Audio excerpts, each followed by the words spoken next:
I don't know, the world's tremendously complex and interesting, but it's really amenable to both theoretical analysis and practical insights. So I don't know how to put it exactly. Sort of follow your nose, you know, if you're interested in this sort of thing, pursue it. And sometimes it'll pay off very well for you.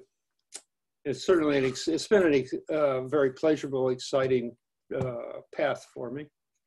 And I take a lot of pride, by the way, in these students of mine who have done so very well. You know, Paul represents the third of my PhD students to win a Nobel Prize. So part of it for me has been the happiness to see them, see their work rewarded. I was quite sure that the thing's long past, because there was a time when auctions were, I don't know, more an active subject of discussion, because the spectrum auctions and the electricity auctions and so on, those had a big impact. And the things like that got written up in newspapers and magazines and so on. But my view is that that had long passed, and so I was quite content to ignore the whole thing. But anyway, it's still nice that it's been, I don't know, the subject of the award. I'm particularly proud of Paul's work because he's been so innovative over so long. He's really persisted in his work on auctions.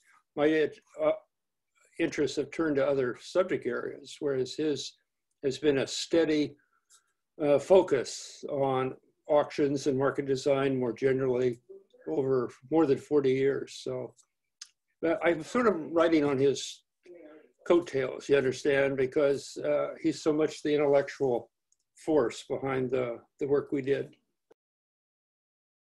In eBay, there are many, many strategies used that sort of undermine in some ways the functioning of the auction. And so we had to design rules that at that time sort of restricted that kind of activity. So we called them activity rules, which were a means of forcing bidders to reveal their interest in the objects they would eventually acquire. And so if they're going to be driving up the prices, they have to reveal that through the bids, and they have to do it every time. They have to be active in bidding. So that was something that was really came about through Paul's work. And that's an opportunity, you see, where there's a problem, and with some creative work, it could be solved.